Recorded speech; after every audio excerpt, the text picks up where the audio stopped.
like to send up will keep our end up, and they will know that they've been playing against the famous Old Dark Blues.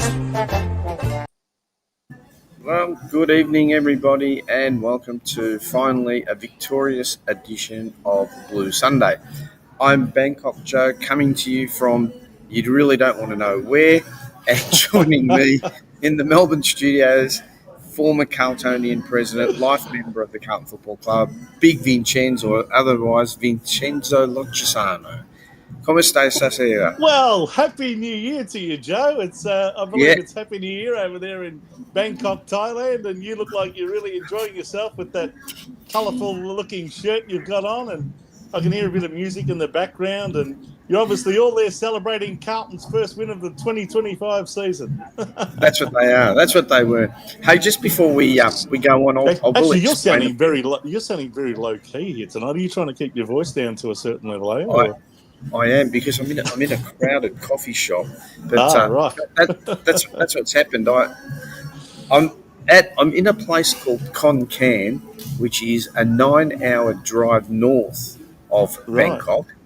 And when my girlfriend suggested we drive, she said, it's normally 9 hours, but because of Thai New Year, it could take anywhere up to 14. And I said, is there an airport there? And she goes, yeah. I go, we're flying. I don't care how much it is. But you're right. Who wants to drive 9 hours? My God. Be in Sydney. But you're right. It is. It's Thai New Year, and it's an official holiday for 3. Their New Year goes for 3 days. Mm-hmm. It's called Songkran. And I was going to try and put some videos up for you. It's basically a 3-day water fight and drinking festival. And the police have had to issue very strong warnings about, this year, if you drink and drive, we will fine you. Normally they don't. But on the first day of the holiday, they had 35 fatalities. And they think that was good. So really? last year they had 47. So things can only improve, I guess. Well, is that for the whole country, 47? Yeah. Well, I mean, it'd be more than that in Australia. I can tell you that much on New Year's Eve. I suppose I don't know. But anyway, it's good. It's good to be here finally. Rat Poison says I'm broadcasting from a Ladyboy Club. I wish. I'm actually in the lobby of the hotel, and I hope that they don't come out. If someone orders a certain drink, they all start dancing and shaking. I'm praying to God that no one does. But well, we might get you to mute your microphone when you're not talking or something like that. While other people are speaking. But nevertheless, good to see you enjoying yourself over there on New Year's Eve. I'll mute myself. Yeah, well, I'll be going to the water festival after this. But so just excuse when I talk. I'll try and mute myself most of the time. But when I do talk, if you hear some groovy music, you know where I is. DC says, don't order that drink, and Peter G says, order that drink. So I will. Okay, Vince, let's get to it. People don't want to hear about me and my New Year's Eve. Yes. Welcome to Blue Sunday. We are proudly brought to you by the Jumper Punch channel, and the Jumper Punch is sponsored by the Sporting Globe at Northland. So I don't know how their function went yesterday. Neither do I. Unfortunately, I couldn't make it down there because my daughter was playing football yesterday. But I believe it was a very successful outing and a good gathering, I should say. And it was good to have all the Carlton supporters gathering around on Gather Round. And to win. So at the Sporting Globe at Northland. Right. So that's good. And if anyone was there, Lana says it was great. So that's fantastic. I was just going to say, I'm sure some of our regular viewers would have gone along and caught up with each other and met Rocco and Paolo and Mars and all the boys. I'm sure they did. Girls. And girls. Also, Blue Sunday is proudly sponsored by my company, Retired Working For You Tours. If you'd have seen me a couple of weeks ago, you could come here and have this exciting 3-day, piss up, but it's New Year's, so never mind. Long way to travel just for that. I'm sure it's Well, it very is. unique to Thailand, the sort of piss-ups that they have over there. It is. And last but not least, don't forget to like, share, subscribe. You'll find us on Facebook at Blue Sunday, Yep. and on YouTube you will find us at the Jumper Punch. Okay, Vince, I'm sure people are happy about yesterday's result. So, without any Well, further ado, yeah, let's get into it, and I'll just mute myself for a little bit. no worries.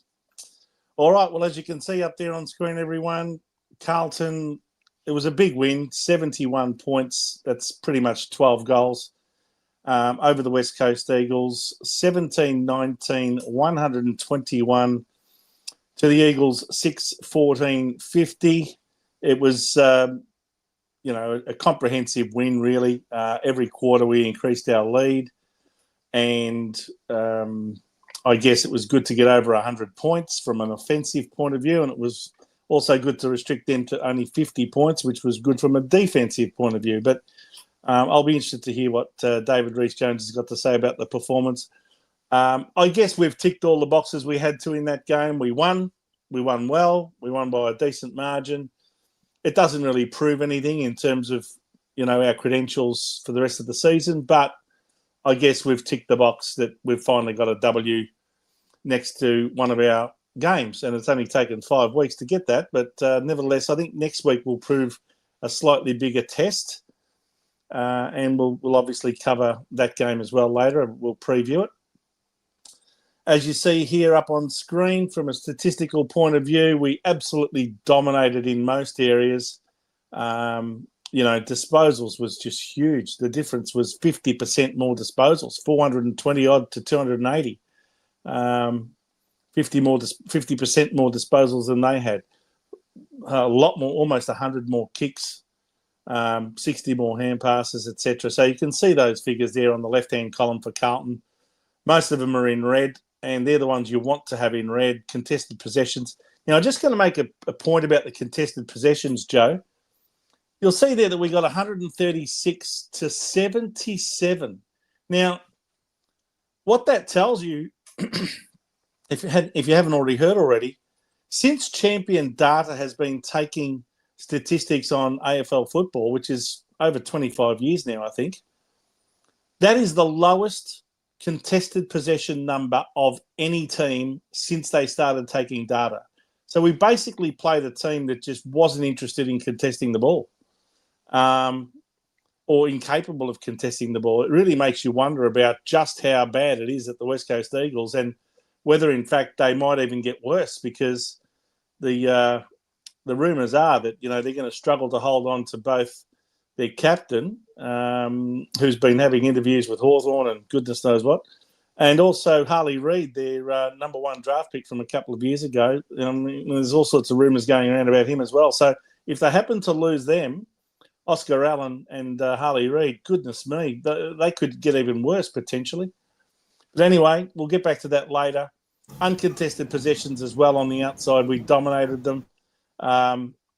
We dominated marks, contested marks. The only area that they seemed to get a little bit more than us was in the hit-outs area, 32 to 26.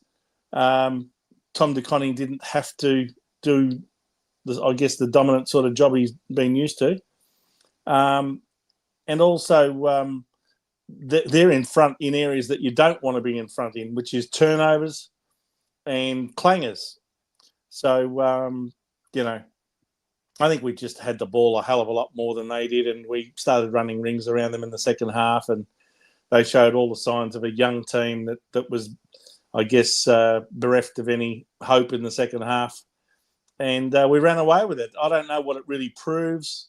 I guess some players found some form that had been out of form, so that's probably a good thing from that point of view. Not sure how much more you take out of it other than, yep, we tick the box that we've had a win. We've had a good, solid win. Some players have gotten back into form, and that's really about it. I can't find anything else other than that, because the opposition was just so poor and so insipid. So I wouldn't get too excited if I was a Carlton supporter. And I think most of us are actually pretty level-headed about this victory. We're not, singing and dancing and jumping around, celebrating it too much. We're just saying, okay, well, that was good, but let's move on. Okay then, Vince. So, you did mention this gentleman's name, and I'm sure he may be a little bit happier with what he saw this week. But can I introduce the one and only Mr. David Rhys-Jones? Good evening, David. How are you tonight? Yeah, great to be here, and happy Thai New Year to you, Joe, and hope you're having fun over there and not indulging too much. But look, happy enough, I suppose. And even Michael Voss said after the game, he didn't look too happy, and it's understandable. I think you look at those stats that you put up before, and they speak a real big story. And it was a game of bruise-free football. To be perfectly honest, I think there was about 80 tackles in the match, where there's normally 100+ tackles in a game of footy. I mean, that's, and there was 80 between the two clubs. It was bruise-free football. As Vince said, we got, a few players to get back into form, but that's not a representation of anything, to be perfectly honest. They're a very poor side, West Coast Eagles, and they got some blokes who are going through the motions. I think they got a few of the Richmond boys over there who are they'll be on a big dollar. Baker and Graham and these guys have won a few premierships, and they got their superannuation happening at the moment. So that's the reason they're there at the moment. They're very poor. Their captain, meeting up with Sam Mitchell, not a good look. They're a club in worse shape. We're in a lot. We've got some problems. Melbourne's another club who've got off-field problems and translates onto the field. So, and it was a game that we just had to win, and we did. And it just still was frustrating. I think our first 3 forays forward, it was Charlie Curnow handballed over Williams's head through the points. We just did some really dumb things, and it's a win, but geez, there's a lot to improve on there. And it was good to see some Durden come in and kick some goals. Walshy, stand up and get plenty of the ball, but we're out there versus witches hats, to be perfectly honest, and the ball was going up and down the ground without much pressure on it at all. So we've got a lot. We'll get a bit out of it, but we've got a lot to learn out of it too. If they walk off feeling happy about that performance, then we're not going far this year. Hey, Rhys, and we'll struggle against North Melbourne this week. North are a contested. They're going to contest a lot more and go a lot harder. So they've got some good young kids, and it'll be a completely different match. Rhys, having a look at the first half, I don't know about you, but I wasn't really happy. I know that I think we were maybe around 4 goals in front. In fact, if I just go through the quarter-by-quarter scores, I think we're 7-11, 53 to 3-6, 24. So we're 29 points in front at half-time and looking pretty comfortable. And unless we had some sort of meltdown in the second half, I guess like we've had in the last 4 weeks, we were always going to win that game. I couldn't see that they were going to come back from there. But I just wasn't all that inspired by anything I saw in terms of system or ball movement or, I know that they didn't give us much resistance either, but I don't know about you, but it just didn't feel like we were a really professional, system-based team. It just looked like it was all over the shop, to be honest. In fact, even the first quarter, they had almost as much of the ball as what we did. Yeah, well, no, they didn't. They had about 140 possessions less than we did. So, no, in the end they did. But I'm talking about the first quarter and a half. They sort of stayed with us for a while, and then we ran away with it. Certainly in the second half. Look, we're always going to win that match. We just have more ability and better players, and obviously they're a bit more committed too, our blokes. But it was a match that as I said earlier, it was a bruise-free game of football. So let's just take it at that. Hope we can get onto it. We should be fresh again this week. We're going to lose a couple. Harry and Kemp out of the team. So, a couple of losses there, but we're going to buckle in and get ready. But it was good to see our forwards, in a little bit of form. I suppose the only one who I thought was average was Motlop again. I thought he struggled again, and should have been a match made for him, really. It's it's going to be interesting to see how we structure up it. We played Charlie up high and the smaller blokes down deep in the forward line. So maybe a way around, us actually lowering the eyes and picking the best options rather than just bombing it in as we have done for a season and a half. Yeah. I'll just quickly go through the goal kickers while we're talking about the forward line. Durden got 4 in his first game back. Cripps got 3. Walsh got 3. I think all of those were before half time. Charlie Curnow kicked 2. In fact, he was a bit inaccurate. I think he kicked 2 goals, 4 for the match. Fogarty got 1. White, young Will White, got his first goal. Sam Doherty 1. Cooper Lord got 1. I think that was his first goal in AFL football as well. And Mitch McGovern ventured down the ground and got 1 as well. For West Coast, Ryan was their only multiple goal scorer. Liam Ryan got 2. And singles to Cripps, Alan Reid, and Matthew Owies kicked a goal against his old side. From a possessions point of view, our main possession gatherers were Hewitt with 39, Walsh with 37. They were both prolific. And then in the 20s was Chera with 27, Sard 25, Cripps 23, and McGovern 23. They were the main half a dozen possession winners. So just a few more stats there for you. But, yeah, look, the forward line functioned better, but as you said, they didn't get much resistance, did they? No, not at all. And, obviously West Coast have got a few injuries at the moment to their backman. McGovern's not playing and a few others. So, look, it's... Kemp wasn't really doing much either before he got that injury to his Achilles. No, he was contesting, I suppose, and that was important. He's had one good game in 5, but now he's going to be out for probably most of the season, I would think. Well, he kicked 5 goals in one game. And most of them he kicked from around the 50-metre mark. And I still worry when he's 30 metres out directly in front. I wouldn't be putting money on him. So he's not the most reliable kick for goal. And I think that's his spot. If he can, kick him from outside, that 40-metre mark, then he seems to be a lot more accurate. But look, it's a start. It's a start in the right direction. And and as we've said, we haven't been flogged yet. We've been in every game, but we can have a slow build now and get some more players back into better form. I think our back line was pretty good on the weekend. I like Silvani down there, and I hope they keep him down there.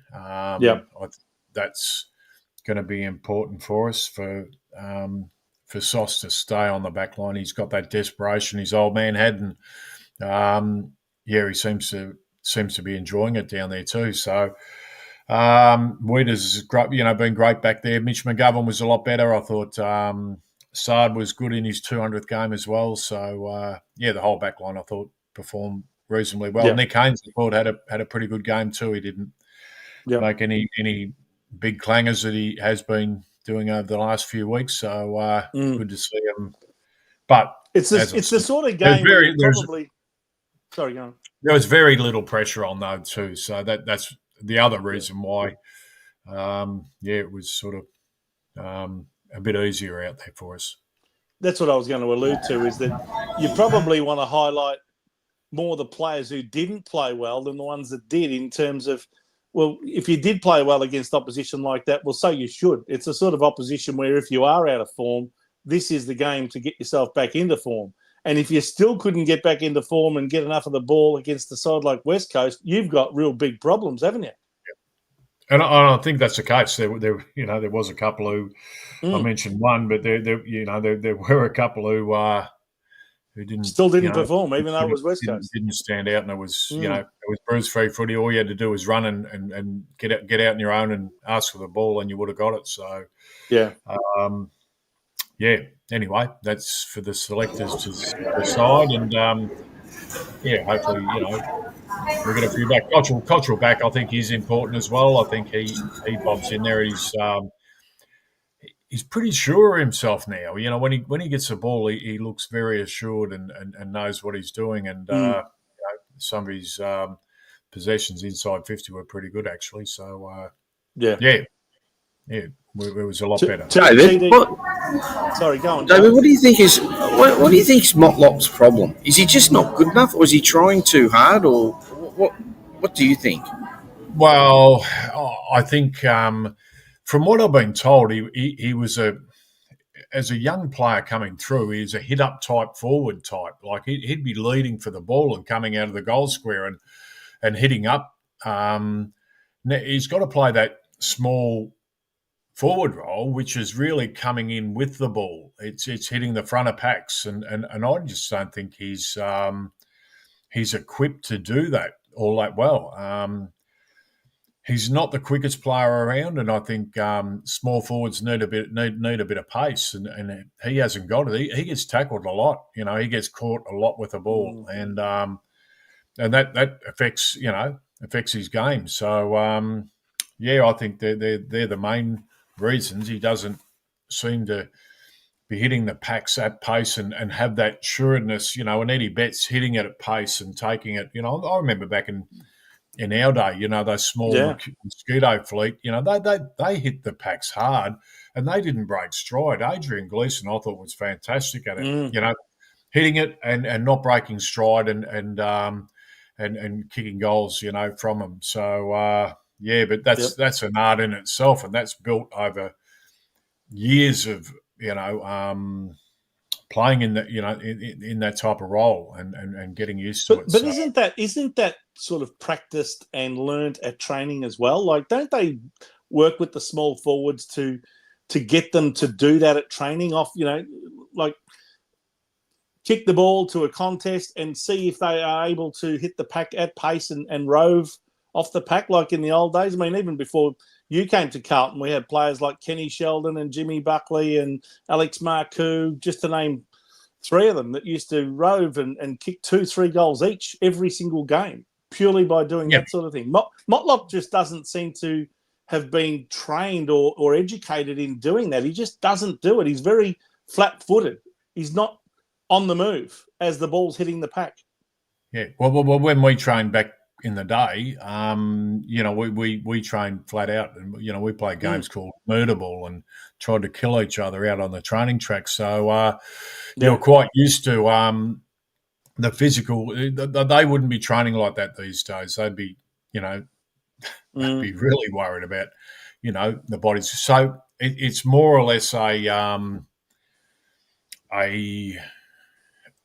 pretend type of situation where where the ball's going to go. It's not a contest as such.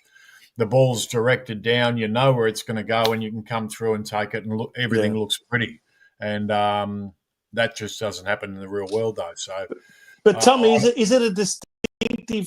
Is it an instinct type of thing that's in a small forward, or is it something that can be taught and trained and coached? Because I'll be honest, I looked at that Essendon Melbourne game and watching Cozzy Pickett go to work is just unbelievable. How he roves off packs and his delivery as well with the ball is amazing. So we just don't see that from Motlop. No, he hasn't got that skill. He hasn't got that type of. He's not that type of player. So he, as a small forward, you wonder what how you get the best out of the role he's playing. Do you play him deep? Do you play him deep in coming from the goal square? If he's more comfortable doing that, the only problem there is he's going to get in the road at times. He's going to. So I just don't see that natural roving type. Sometimes you even see him flying for marks. Yeah, you can learn it, but you have to learn it in real contest situations because you have to be hitting that pack, watching the ball, watching the players, and then moving in the right direction to be able to hit the ball at speed and get there, sort of thing. So they wouldn't be doing that type of heavy contest work at training, I wouldn't think, in this day and age anyway. They're more so freshening up from, so you've got to do it in matches. You just got to push him up the ground and force him to do it. And otherwise, find another role for him because. Well, he better start finding some form soon because I dare say, Michael Voss's favourite little small forward in our side seems to be Orazio Fantasia. He keeps getting a game whenever he's fit. So if Motlop's not careful, he might get dropped in favour of Fantasia at some point. But anyway, I guess we'll move on to other things. But what about Tom De Koning? He had a relatively quietish game for him. Do you think he might have been just going a little bit half-paced because he knows he's up against a pretty good ruckman next week in Cherrier there at North Melbourne? Yeah, that will be a really good contest. Yeah, I don't know whether he's carrying an injury or not. He wasn't jumping at the ball in the centre bounces, if you noticed. Quite often his opponent was jumping over the top of him, which was surprising. So I think he might be carrying something. I think Cripper might be in the same boat at the moment, but we need him out there, so we can't rest him or give him a week off at this point in time. So, it's his last couple of weeks on De Koning and Cripper. They just both haven't been to the standard they were, early in the season and also last year. So, they've dropped off a little bit, but there's been good that we've had other players pick up the slack a bit and been able to work into it. So, he's a competitor though, Tom. He works hard when the ball hits the ground and chases and tackles and does a lot of that sort of work. So, I'm not too sure about him at the moment, but he doesn't look the same player as what he was 3 weeks ago. Yeah, and I think Michael Voss in his press conference hinted that they might bring in Pitnet next week, as a matter of fact, just to boost the ruck stocks, and that might be half admitting that maybe Tom De Koning is carrying some sort of injury, and they're sort of bringing in some reinforcements just in case he can't go with Cherry for the whole game. Yeah, we'll use Pitto as the battering ram, and then maybe even throw De Koning up forward, seeing Harry's going to have to have a week off. You won't have him sitting on the bench. I know that, but that'd be great if Pitnet's right to go next week. That'd be fantastic for us because we need some quality big man out there, and he'll be able to negate Cherry to a certain extent anyway. So I know I'd be happy with that. Yeah. Okay. So Vince, one of our viewers has said maybe that we could rest TDK up forward and use Pitto in the ruck. What do you think about that move, Dave? Yeah, well, we're just sort of talking about that then, and that's I think TDK is going to be more value up forward, but they could rotate. Pitto can go forward as well. We're still going to need another tool down there at times. So, and no doubt, with Harry going out, we may have to look at another one like Lewis Young and Brody Kemp. And Brody Kemp, another forward. Yeah. Well, that's what I mean. Lewis Young might have to come back in and play a role. He'll just have to play a role. You just have to get to him and say, listen, we don't want you kicking 10 goals. We don't want you doing this, doing that. Just play this role. This is what we need you to do. And, use him as a bit of a battering ram as well and in some centre bounces and whatever. What did you think of Charlie Curnow's game, Reese? He kicked a couple of goals. He missed a few, but he was quite lively and played very much can I suggest maybe even a leadership type role down there in the forward line? I thought he was really making his presence felt around the ground. You saw him running and jumping at the ball and doing those things that Charlie's very good at. So. He's getting better week in, week out. So look out defenders. That's really You know, you'd hate to be you would have loved to have played on Charlie 2 weeks ago, you know, but probably in the next 2 or 3 weeks, you're going to hate it because he's going to come back and he's starting to find a bit of form and he's got a bit of pride in his performance. So, you know, once we get Big Harry back there with him, it's, you know, that combination can really hurt teams. You know, it should be a combination that opposition teams fear, but we really need to work out a better way of bringing the ball into our forward line, regardless of whether they're there or not. And I think you know, even having those small forwards coming out of the square, Williams and Durden and so forth, made us lower our eyes and really sort of pick better options, and that way we're able to carve through. And we're going to remember who we're up against too, and it wasn't all that flash. So, you know, tell me something. Everything in the right context. Realistically, against North Melbourne, if Charlie doesn't kick a bag, and when I say a bag, I guess I'm talking 5 goals or better. Can you realistically see us kicking enough goals to beat them? I mean, I know we had Durden kicking 4 and Cripps 3 and Walsh 3 against West Coast, but realistically, are you going to see that again? I wouldn't think so. Where the goal's going to come from next week, if Charlie doesn't kick a bag, that's what worries me. He's going to have to really stand up next week, in my opinion. Yeah, well, they're going to have to come from elsewhere, though. You can't just rely on one player. I mean, obviously, he's going to be our focal point, but he's not going to be our only source to goal. And if we think like that, we play like the way we have been playing. We just bomb the ball into him and hope for the best. Think, you know, if Charlie can't do it, no one else can. I guess what I'm asking is, if Charlie only kicks 2 or 3, we can still win. Yeah, we can still win. Can we still win? Who's going to have to? Well, we did on the weekend. To step up. Yeah, we did on the weekend. You know, I mean, we got plenty of blokes who can kick goals, and we just, you know, need to share the load around, and even Zach Williams, he didn't hit the scoreboard at all on Saturday, so he probably needs to do more in terms of kicking goals as well. He's up forward for a reason.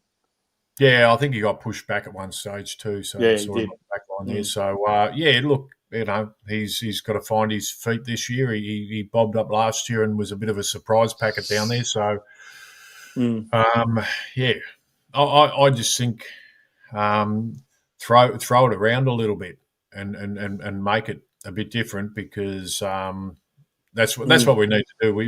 We've been too predictable for too long, and especially coming into our forward line. So I'd like to, you know, be a little bit more unpredictable. And if we've got TDK and Pitnet in the team and rotating through a forward line, that could be another avenue for us as well. But then again, we're going to have the right players. And, you know, if we're only relying on Charlie back there, they're just going to sit 2 blokes back on him. They're going to put a spare back and then just run the ball out, and that's what teams have done to us for too long now.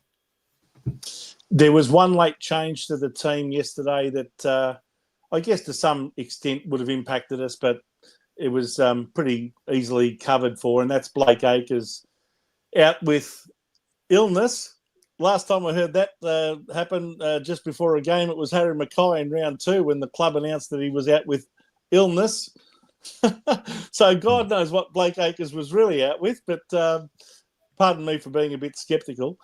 You would imagine he would come back next week. I guess he's going to have to go back on the wing.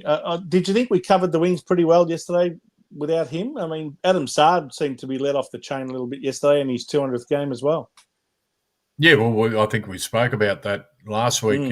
Sard, you know, through that middle, he's a bloke who can run and carry and get through, break the lines. So he's important to us. But, Blake Acres will come back in. I thought he was, you know, starting to hit some good form. So he'll definitely be back in. And, so there's going to be some changes. Changes made, and some forced, and I don't. There wasn't a VFL game this weekend, unfortunately, because of the gather round. So which Hard to is know. Our ridiculous. previous game, there wasn't too many players that were really sort of putting their hand up, was there? Other than maybe Corey Durden.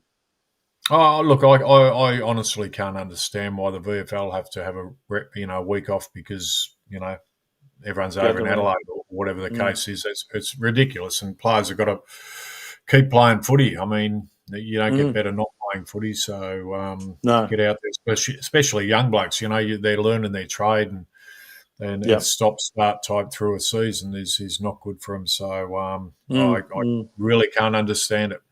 Really can't understand that. Reece, good to see George Hewitt carrying on his good vein of form. Terrific. He's been our best player so far this year, so he's really stood up and he's just there every contest. He's there to receive or go and get it or put a tackle on, or he's getting to the right spots all the time. And I think there's a lot of work going into Cripper. There's a lot of work going into Walshy. They realise the value they are, and that gives blokes like Hewitt and Shearer and so on an opportunity to really get the third, fourth, or be let off the. But he's also done some good jobs too. He's been able to. I think he was on Dacos for the first half last week and did pretty well. And so he's able to do that sort of work as well, which and get the ball. I mean, that's the important thing. I mean, if you're in a tagging role, you still want to get the ball. I mean, the one thing you should be doing is trying to beat your opponent to the ball, not just letting him get it and then tackling him. Beat him to the ball, and so he's a good player. It was funny because when the Swans lost him, they were really disappointed in losing him. And I was sort of, geez, George Hewitt. They're really pissed off that they've lost George Hewitt. It didn't seem like much, but obviously, watching him and how he goes about his business, he's a very valuable player. So, and I can understand, that big body coming through. It's needed. And, the Swans, you have a look at the Swans with, he'd be perfect for those smaller types that they've got in there. They haven't really got that big bullocking Patrick Cripps size, George Hewitt size player in there. So he was a big loss for them, but and I can understand why now. I think at the time he came to Carlton, he was struggling to sort of hold a regular position in the Sydney midfield. They were that strong that it was one of those cases where, he just needed to get an opportunity elsewhere. But the other player I was going to mention to you, Reece, that could come back this week after a pretty good game last week in the VFL and probably would be a timely inclusion, seeing that Brodie Kemp is going to be missing from our forward line. And I speak of Elijah Hollins. He's going to be a bit of an X-factor player that really helped us achieve a lot of what we did last year. He was a very consistent player and really adds a lot of value in our forward line. I think if he's got himself and his life back in order and he's ready to come back, I'd be probably bringing him back after what was a pretty impressive display in the VFL last week. Yeah, I don't know how he went last week in the VFL. I was surprised to see him playing in there as I was with Harry as well. You're getting paid to play at the top sort of thing. Whether they needed the run or not, I don't think Harry would have needed the run. He was, he was ready to go round one. But Elijah Hollins is one player I was really looking forward to watching this year. I thought it was going to be a real he's got some real tricks up his sleeve. He's got some class. He's got a bit of X factor, and I really think that I was looking forward to watching him play this year, and I was really disappointed to find out that personal reasons or whatever, he's can't be out there. It's a bit disappointing that he hasn't been able to grace the field yet. But if he's right, put him in straight away because he's too good to be running around the VFL. It's a waste of talent, really, when you think of it. Could we put Boyd back in? Like, do you think Boyd would be best down in defence and then put Sard on a wing with some run? Yeah, look, I think we don't need to change too much. We're not that far off it. And the games we did lose, we didn't get belted. We were in those games and just weren't able to hold on for long enough. And we're ahead in every game. Basically, we've been ahead in every game we've played this year. So at halftime, we've been in front of all of them. Yeah. So no. I don't think we're that far off it. I just think mentally we're not quite right at the moment, and even structurally, not having our two key forwards down there has really hurt us in a lot of ways, and we're so much a better team with the two big fellas down there. So as soon as we get them back and finding, we get him, and he's out for a week. Yeah, we finally got them together, and it only lasted for about 10 minutes, and then Harry was off. What do you do? Unfortunate, but that's footy. Yep. So we just need to get on with it. Get someone else down there, TDK or wherever it is, hitting it next week. Lewis Young doing a job, whatever the case is, and hopefully Charlie, continues his progress because he's looking a hell of a lot more of the Charlie we know, athletically and just footy wise. So he's ready to break out too. So it's not going to be long before he has a big game. Yeah. So let's sum up. I mean, there's probably still negatives out of the game, but at least we can take some positives out. Someone in the chat said he's sick of listening to everyone talk about positives. Wants to hear about negatives. So anyway. I don't know. I think we've been negative enough for quite a while. I think we really need to start getting positive again because that's we're not out of it yet. We're not out of the mix.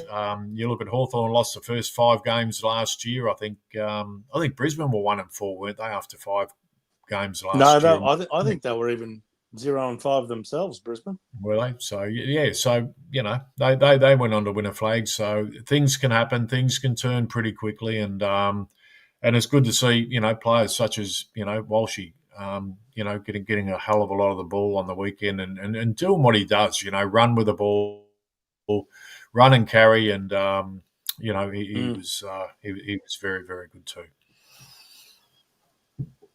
Okay, then, boys. Let's get to the votes. I'll add this, and I'll mute myself. Or David, if you can go first. Yes, Sammy Walsh started fantastic, and 3 goals in the first half. Just was really the cherry on the top for the way he was playing. He was, I wouldn't say back to his best, but looking a hell of a lot better than what he has over the last couple of weeks. So great to see him back in form. Georgie Hewitt is in great form, and I gave the 1 vote to Mitch McGovern. I just thought he did some really good things, and getting down, kicking a goal too from outside 50. I want to see more of that from our defenders, and we don't get enough goals out of them, but.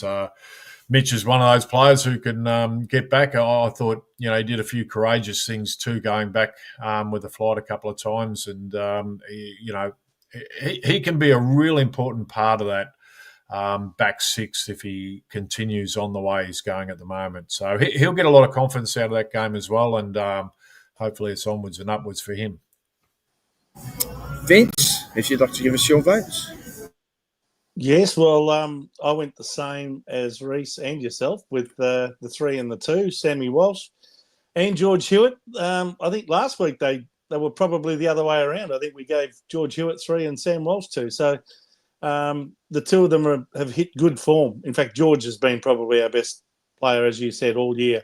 But good to see Sam Walsh starting to find not only more of the ball, but I think he started to deliver it a lot better against West Coast. Now, maybe that's because of the so-called quality opposition or lack of quality in the opposition.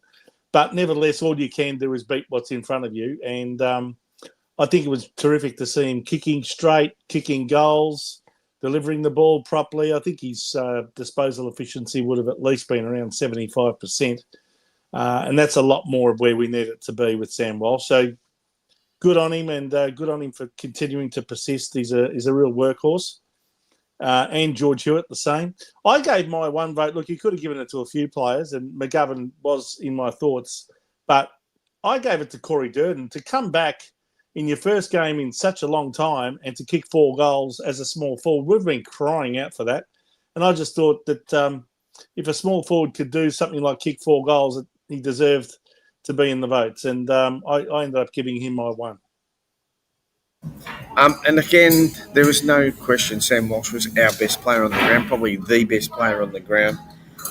2 votes to George Hewitt, goes without saying. And I gave my 1 vote to Adam Chera. He had 27 disposals. He had 17 handballs, 10 kicks, 5 marks and 5 tackles. And I think he brought a lot of the players into the game. So, yeah, it was pretty hard. So here is our leaderboard, George Hewitt. He must be leading the best and fairest at Carlton by a mile, I think. Good old George, but you never know with those guys there. They might have rose-coloured glasses on. I reckon DeConning would give him a bit of a run for his money at the moment, but yeah. Yeah. And then I'd say there's a bit of a gap to Walsh, Cripps and Wiedering. And just for all those people that think that Sam Mitchell is building a dynasty, there's 7 minutes to go into the second quarter, and Port Adelaide are 11-4-70 and Hawthorn are 1-2-8.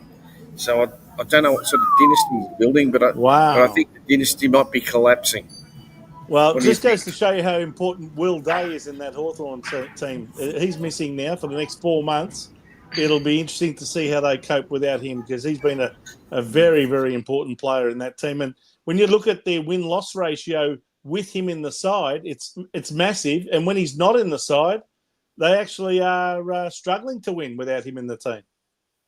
Yeah, well, it just goes to show how much your good players really, are and you have got, some out, and we've had some out this year that they do put a big hole in your team. But but it just goes to show, and to be perfectly honest, we haven't been smashed this year. Most other teams have copped a bit of a hide, and the Hawthorn copping one at the moment. I mean, that hasn't happened to us, so at least we've been competitive and shown that, even if we've had players out, we've been pretty competitive in those matches. How much of a Jekyll and Hyde team is Port Adelaide? I mean, you wouldn't have given a packet of chips for them in their last match against Essendon. They were playing terrible football. No contest, no pressure. Their pressure rating was down to around 130 or something. And now tonight they've come out and absolutely gone whoosh against Hawthorn, one of the best sides in the competition. Yeah, and that's a real worry. When you've got teams that are, when your gap is so much, is your best and your worst. You want to keep it around that margin. Your best is here and your worst is here, and you're going to be a lot more consistent. And then probably explains us. We're probably a bit more consistent than what other teams are. But we're consistently bad. Anyway. We've got a better percentage than St Kilda, for example. And I know. It'd be interesting. Won 1 game. They've won 3 games. So yes, you have a look at it that way. Anyway. It is now time for David to announce the Spirit of Carlton Award, and this week the award goes to Corey Durden. 4 goals and stepped up in that small forward role, which we were really lacking. And one of the other reasons I've put him in for this award is because it'll stop everyone saying, "Why did we get rid of Matt Owies?" And I'm sick of people saying, "Why did we get rid of Owies?" Well, he is Matt Owies. He's, if you have a look at Matt Owies was out there on the weekend. He kicked 1 goal and he kicked 4. So anyway, much of a much with all of those sort of boys, but he put it on the board, and that's what we're really lacking. A small forward bobbing up and kicking goals, and hopefully that gives him, some confidence to get out there and get more hungry for the goals, because we really need it. And he's a lot smarter small forward than what we've got out Williams and Motlop. Actually, he would have really enjoyed playing in front of his home crowd being a South Australian, Corey Durden. But Yep. the other good thing about him, Reese, is he actually has a very strong defensive side to his game. I mean, he laid 13 tackles in the VFL last week to earn his spot back in the team as well. And he tackles, apart from kicking goals, he also works very hard to keep the ball in the forward line and not to let the opposition get it out so easily. Yeah, well, we have Lockie Fogarty doing that, but he doesn't kick goals. That's the problem with him, So, I mean, he does a bit of both. I'll tell you what, he's a strong little bugger too because he's very good overhead. He's a one grabber overhead. So you can get the ball out to him. And let's hope he can keep it up. Hopefully it's onwards and upwards for him and his career. And, we started at a low base on who we're playing, I suppose, but it's got to start somewhere. Yep. Let's hope he can keep it going. Next Friday is Good Friday, I'm led to believe. We have our new grudge match. North Melbourne, the Bruce Friday game. Yeah. Friday the 18th at Marvel Stadium, 3:20. David, give us your thoughts. Yeah, look, North are they've got some really talented young players who are going to have a go, and that's one of their strengths, but also one of their weaknesses as well. Because as a young player, your form fluctuates, but if North get it on their terms, they can put it together and be very, very good. So. This is a danger match, very much a danger match at Marvel Stadium, and which they play reasonably well. And you really got to get teams like this, a bit like we did, what we didn't do to Richmond early in the season. You give them a sniff, and their young players will lift. And we need to put them out of business early in the match, and then just do it in a professional manner. You steamroll your opponents. You don't let them back in. You don't be nice to them and kind and let them, kick a goal or get something back. No, you remain mean and the whole way through. And if we can do that, we should be able to have a good win. And but if we don't, they're a danger team. What worries me about North Melbourne, Reese, is that take yesterday's game against West Coast to one side for a moment. In our other games, we've been in the game, as you pointed out, all the way up to half time and been in front, in fact, at half time. North Melbourne, very similarly, have put in really good first halves and have tended to drop off in the second half, as have we. So if both teams play to form, this could be a case of a really close finish and could go either way. Yeah, look, it really they've got better quality younger players than Richmond have, and you saw the Richmond players were able to do. Everyone loves to beat Carlton. You got to remember that everyone loves to beat Carlton. So. It doesn't matter where we are on the ladder. The people, opposition just love to beat Carlton. We've got the most premierships. We've got, everything. So, it's just one of those things. You love to beat Carlton if you don't play for them. So, we need to get out there. We need to be professional. We need to be hard and aggressive. I think Vossi will need to bring a bit of toughness about us. We can't play bruise-free footy this week. No. Get in there and be hard and tough, and maybe the heat or whatever had a bit to do with that on the weekend. But maybe, yeah, we need to get in there and put the tackles on. I think we have 40-something tackles. We need to get well over 50 tackles, and it's going to be warm again. The opposition the weather forecast. The weather 28 or something. Warm weather all week again, all the way through next weekend. So it could be a really hot, steamy sort of a Marvel Stadium on Good Friday. Yeah, let's hope so, and let's hope the bit like the Bulldogs game. Are hot, and off we go. Tell me, is a game like yesterday one where yes, you can get into form a little bit against weaker opposition and get your confidence back, but can it also give you a false sense of security in some ways to play an opposition like that, and then all of a sudden, you come up against a better team the following week, and all of a sudden you're not quite as prepared for that? Well, that's where you need to be physically prepared, and we need to be better physically anyway, because we're not going to play that type of football against the better teams and win.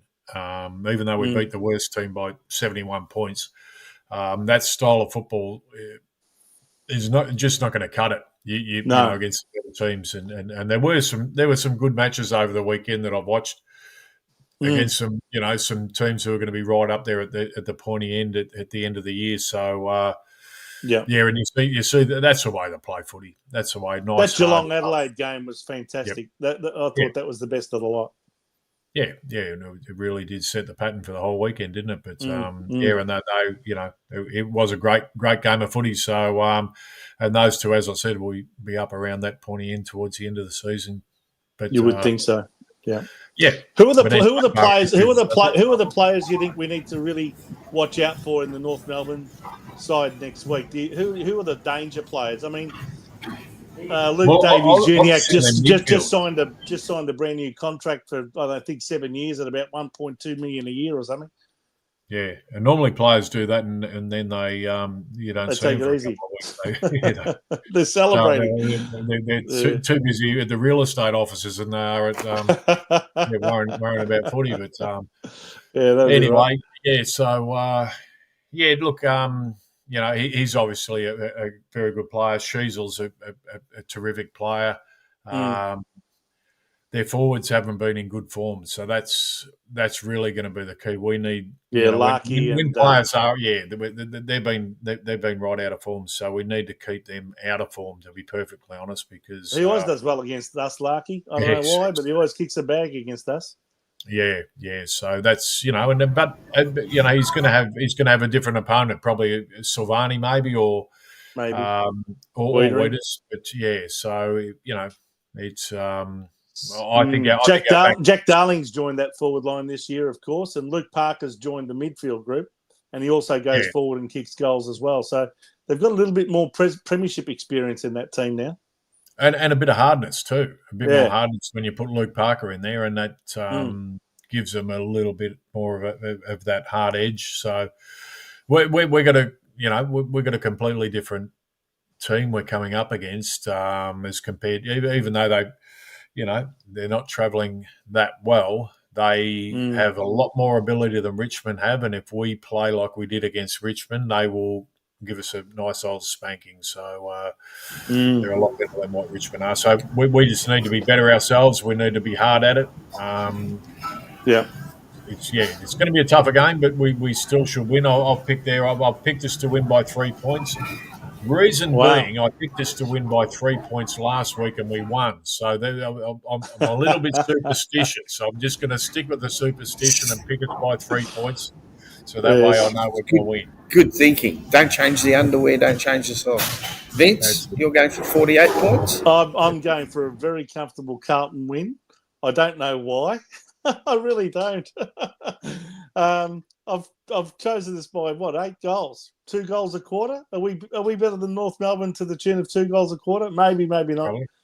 But for the hell of it, I've just decided that after a 70-point win, we should be able to knock over North Melbourne pretty comfortably. And I think if we get on a roll and start the game well, like you suggested we need to do, Rhys, I think we can do similar things and pull away from them. A lot of sides have pulled away from North Melbourne in that sort of second half, halfway through the third quarter and right through the last quarter, they've bolted in front of them. So I think that sides like West Coast and North Melbourne will still get a few beltings throughout the year. And Richmond, of course. Yep. But anyway, we'll see what happens. I've gone for Carlton by 10 points. I think it might be a really close one. If you've got a bad heart, I either wouldn't go or wouldn't watch the game. I think it's one that you don't want to watch. Anyway, so David, that brings us to the end of your cameo.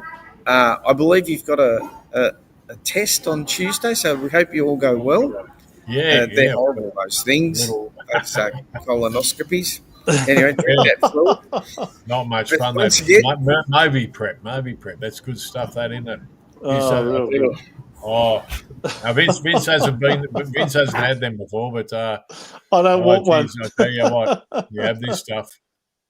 Well, it's beautiful. Anyway, Well, so I David, all the best. I would have thought Carlton had given you the Cleans you shits a out. lot more in the previous 4 weeks. Yeah, well, yeah. Anyway, They should do that. They should give the option of using Moby Prep or watching Carlton videos in the last 4 weeks. Probably don't take the videos get very worse. funny. Anyway, David, thanks Good for luck, joining guys. us. No Good worries. luck, Joseph. We'll see you next week. Go, boys. Another Mighty Blues. Thanks, Hang mate. on, See ya. Reese. Someone said you're going to hit the doctor and get 6 weeks. See you, mate. Never know. All the best. Well, Vince. Yes, the great David Rhys-Jones. It's Oh, always great to I get forgot his to put- perspective on everything. Oh, you forgot to put up the ladder, the tipping ladder. Yeah. So who's anyway, in front? You are. You're in front, are you? Of course. Yeah. Okay. We all got it this week, so that's all right. That's because you tipped the Western Bulldogs when Reese and I both went for Carlton. Is that the reason you're one in front? That's right. That's right. Back in round 3. Okay, Vince. There are some other games, Righto. and I'll give you the Hawthorn Port score at the end of all this. But if you'd like to Righto. go through them, Yes, Joe. Well, as we saw last Thursday night, seems like a long time ago now. But what a fantastic introduction to gather round. Adelaide always put on a great game. They lost their first one out of the 3 gather rounds that we've had so far. They beat us in the first year, and then they beat Melbourne last year. And this year they've just come up short this time. Geelong played a great game to come back. At one stage, they were 5 goals down in that second quarter, but they scored the last 3 goals of that second quarter to get back within 2 goals at half time. And I think that was largely the reason why they ended up winning by 3 goals. 18-11, 119 to 15-10, 100 in what was clearly the match of the round. After that, on the Friday night, we had another good contest, but again, a very disciplined and well-drilled Collingwood, 16-13, 109, even without some of their star players like DeGoey, etc. Still way too good for the Sydney Swans, 12-6, 78, and their form is very patchy, isn't it? The next game, of course, was on the Saturday, the first game held at the Barossa between North Melbourne and the Gold Coast Suns. And in fact, North Melbourne were a goal in front late into the third quarter, and yet they just hit the brick wall like the Great Wall of China. And I think they only scored another 2 goals after that, and the Gold Coast Suns scored something like 11 in the last quarter and a bit.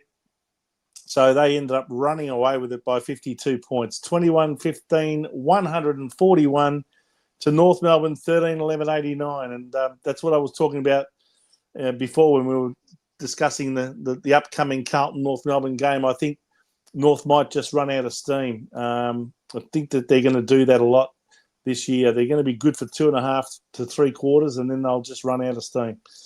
Let's hope they do next week anyway. The next game was at Norwood between the Western Bulldogs and the Brisbane Lions. Again, another huge turnaround. At one stage, the Western Bulldogs in the second quarter were up by 33 points, and then there was a goal scored that would have put them up by 39, but the score review deemed it to be a point touched off the boot, which I couldn't understand. Another one of those very dodgy score review situations. But anyway, that kept the Lions to within 5.5 goals, and they ended up coming back in a big way in the second half, as they have a lot this year. Slow starts, but very strong second halves, and they ended up overcoming the Bulldogs 18-10, 118 to the Western Bulldogs 14-13, 97 by 21 points. Then, of course, last night, the Essendon-Melbourne game. Well, Melbourne, they are in a world of pain, aren't they? They look like a totally dispirited club, and there's a lot of players there that I reckon must be wondering what the future holds. 8-9, 57.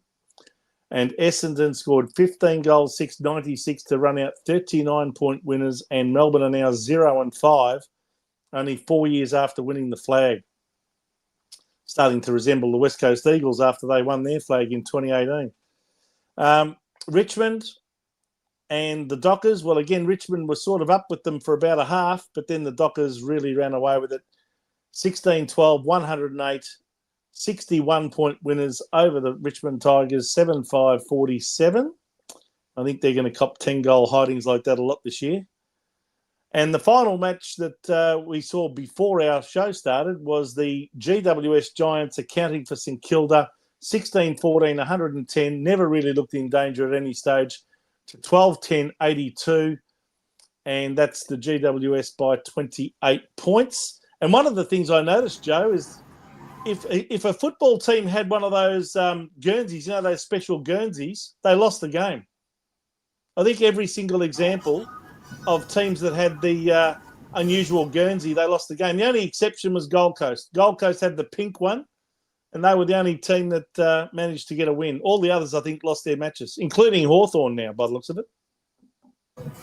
And, well, just on that, Port Adelaide are 12-7, 79 to Hawthorn 3-2-20 at half-time. So, Vince, let's get to the ladder with that one game to play. So we're going to assume Hawthorn. I think Port will win points. That. Yeah. Well, you couldn't see a 10-goal margin being eroded in the second half, could you? Surely not. All right, so we see the AFL ladder there, and guess who's up on top? The reigning premiers, Brisbane Lions. I think this is the first time in their history that they've won the first 5 games of a season. They're up on 20 points, 120%. They're going along beautifully. I wonder whether they'll be going along this well when it reaches finals. They often say that, you don't need to be playing your best football at the start of the season. You need to be playing it at the end. So let's see how long that they can keep this up. At some point, they'll drop a game, especially if they keep getting off the slow starts. Sooner or later, they'll come up against a team that they can't bridge the gap. Gold Coast Suns as well, unbeaten. Who would have thought? 4 games, 16 points, a very healthy percentage of 168. They're second on the ladder. And I think you'll find now that with Hawthorn losing, they'll be the only 2 undefeated teams in the league so far. GWS are in third on 16 points. Hawthorn will remain on 16 points after they lose this match to Port. And Collingwood are also on 16. So those teams are all on 4 wins and 1 loss in third, fourth and fifth positions. Then you've got teams like Geelong, Adelaide and Fremantle all on 3 wins and 2 losses. They're all in the 8. Let's go to over the page, Joe. And we have St Kilda just out of the 8 now because of that loss today. Also on 3 wins and 2 losses, but their percentage keeps them out of the 8 at the moment. But they do have the same amount of wins as those teams just above them. Then we have a gap to the teams that are on 2 wins and 3 losses, being Sydney, the Western Bulldogs, and Essendon. And you would think Port Adelaide, of course, will join that group because they're at the moment they're on 4 points, but that's without tonight's win. So they'll join Sydney, Western Bulldogs, and Essendon on 8 points. Then will come Carlton, will drop to 14th on the ladder with 1 win. In fact, we've elevated ourselves from what we were last week. I think we were 16th last week, so we've gone up a couple of notches into 14th. Then North Melbourne 15th, and we'll be playing them next week. And then Richmond also on 1 win, and they've had 4 losses since they beat us in round 1. And then the only 2 teams who have not won a game yet, Melbourne and the West Coast Eagles, the premiers of 2021 and 2018, holding up the ladder at the bottom. Okay, and now it is time for, let me get here, I'm all over the place.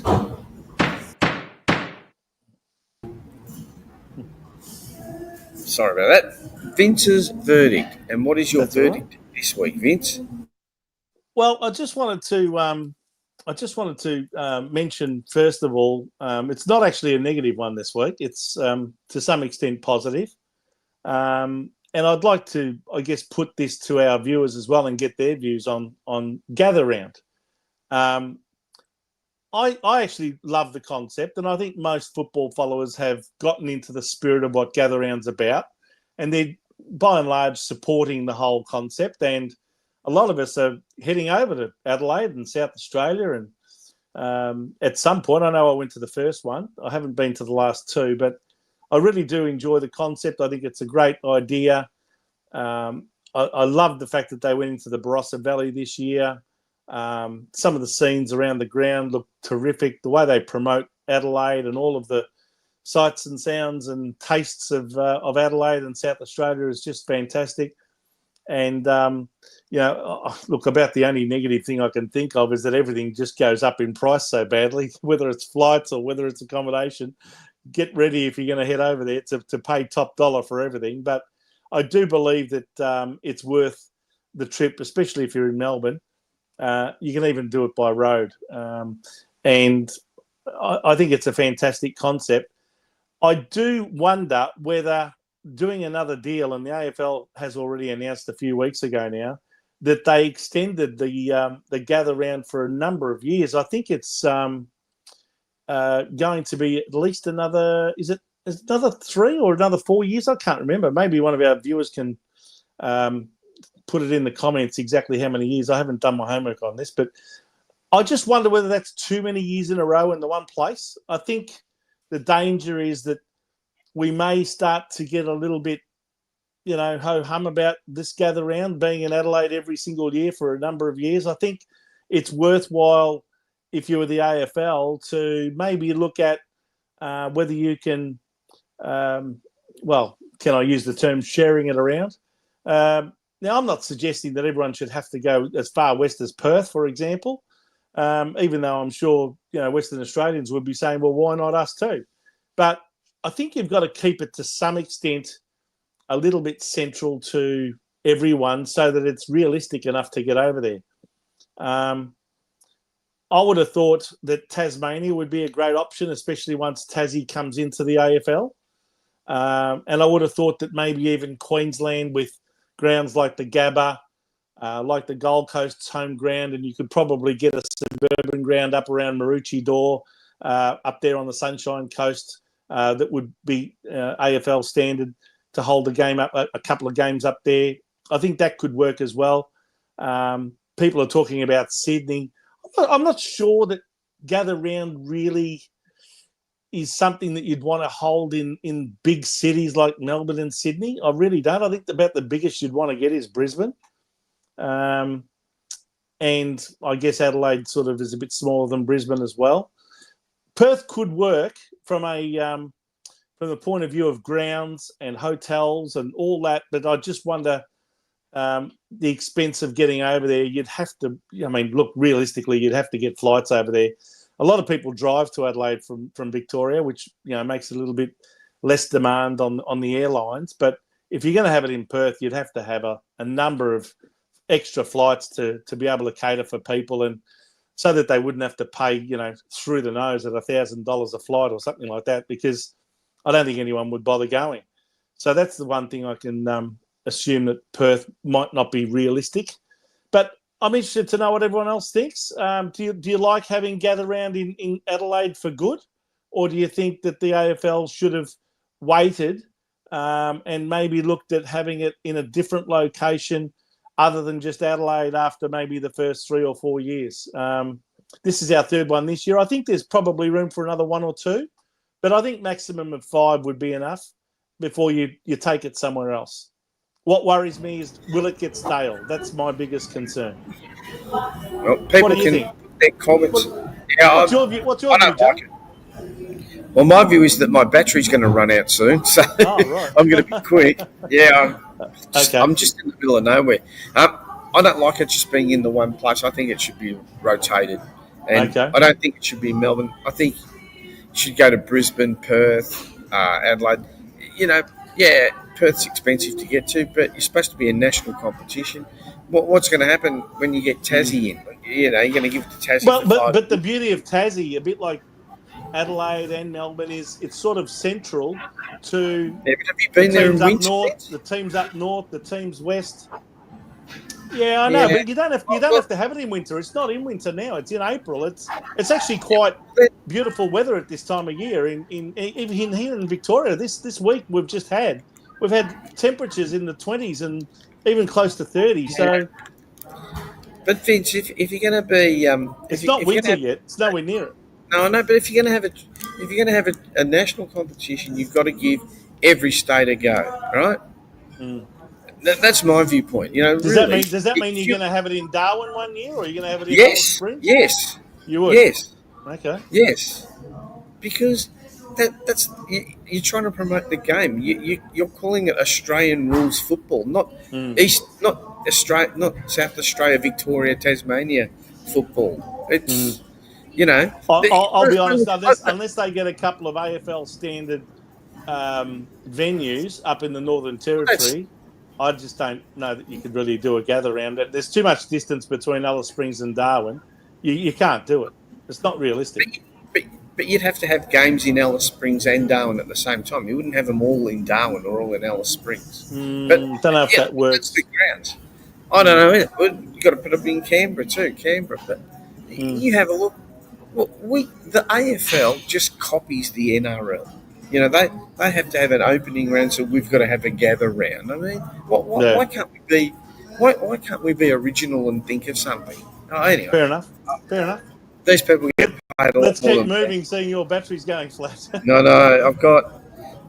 This has been horrendous. 29 minutes. Anyway, it is now time for Big Vincenzo's bet of the week. And oh dear. As per usual, Vince. You know what's they let me down. happening, They let me down again. Oh, because they Vince, lost to Brisbane by 18 or something. 21, I think. Why are you singing when I'm playing the Beatles? Are you more important than Richmond me? lost by more than 37.5. St. lost by more than 19.5, I think. So I should have gone the other way. I should have gone all the other teams. I didn't get one. Now, Vince, this is the statement from DC. Right. Time for a win, Vince. I agree with you, DC. I agree with you. And here's his bet for the week. Okay. Here's my bet. I'm going to back our team, Carlton, okay? You can get $1.90 right now at the line for Carlton to win by 17 points or more. And what I'm doing here is I'm betting the bank balance to get it back to what it was or close to what it was. So I think we've got $50 left in the bank account, Joe. There you go. So $50, we're going to put all of it on, okay, at $1.90 to get back 95, and then hopefully we'll be back within $5 of our opening balance. Now, if Carlton can't win next week by 17 points or more against North Melbourne, I give up. I've tipped us to win by 48 points. Joe, I can't hear you. Joe, I can't hear you. You're on mute. Then that bet should be a winner. Oh, well, hopefully. Anyway. Oh, hang on. Patrick says, sorry, I had it on mute because I didn't want the music going. Yeah. Put your house on it. Yeah, I'm prepared. Joe, I'll tell you what, I'm so confident about this bet that I'm prepared to put your house on it. Thanks. That's good. Anyway, Vince, on that comment, that brings us to the end of today's show. Come on, Blues. Do the job. Get the win by... Look, 17 points. It's as many premierships as we want to have by the end of the year. 17. It's a very important number at Carlton, 17. It is. It's unachievable, I think. It's season over for Vincenzo if the bet doesn't get up, says Alessandro. Yeah, and it is. So, Vince, that brings us to the end. Once again, we'd like to thank David. I'm just looking at Danny. Yes. Danny, thanks for a great show. Thanks, Danny. In fact, let's say a big hello to all of our regulars that have been with us all show. Danny, Alessandro, Lana Owens, Patrick, Rocco Moro, Jai, Oz. Yeah, Peter V. Lana, there's... Yeah, you mentioned Lana and... The whole stack of you out there. Enzo Valentino, good to see you, Enzo. Good man, Enzo. Rocco he watches all of the Jumper Punch shows. And the most important one, Rat And, of course, Wayne Montgomery and Rat Poison. How can we forget Rat Poison? Petra Khan. Lana, that's... Good to see you. Sandra McDonald. It's great to see you in the chat. We appreciate all your support, guys. We've been getting terrific numbers this year on our show, and Yeah, all we love can it. ask for is your repeated support, and to tell everyone that you know who may not even know about the show. Tell them about it if you like it. If you don't like it, tell them Well, nothing. like I said, you can see us on Facebook at Blue Sunday, and you can find us on YouTube at The Jumper Punch. Don't forget, like, share, subscribe, tell all the Carlton's people, Yes. and hopefully we'll have a bigger and better show. So, Vince, this week on the Jumper Punch channel, Tuesday night, Yep. we've got the boys, Paolo, Rocco, Mars. So it'll be interesting to hear what they've got to say about the Mighty Blues, as I've got some EDM music now going here. And then I've got a funny feeling. I have not spoken to any of the boys, but I have a funny feeling that they're going to be a little bit like us in terms of, yeah, it was a win, but let's not get too carried away. I don't think that the style of play I don't think anyone would will. have necessarily pleased any of them. I don't think anyone is getting carried away. I mean, Yeah. having a look at that game, West Coast really, really, really. No opposition. AFL standard. I mean, 77 contested possessions tells you everything.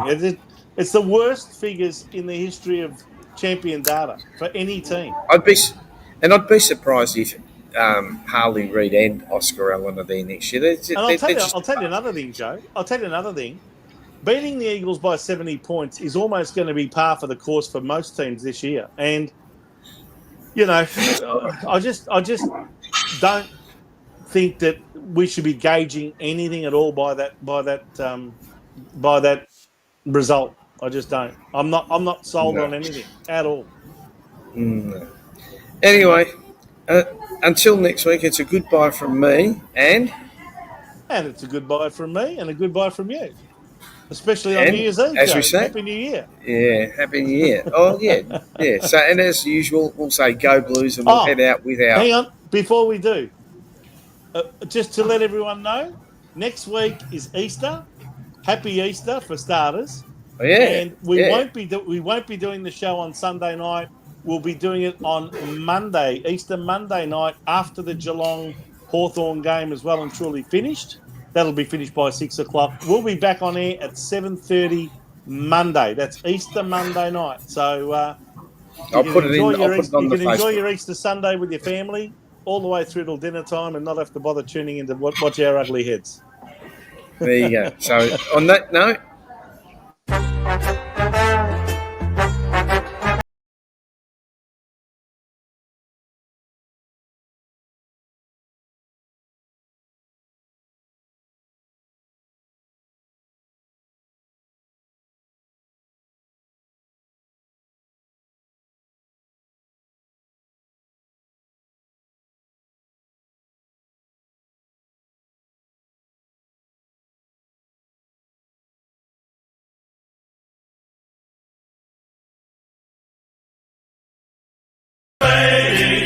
Against the famous old dark blue.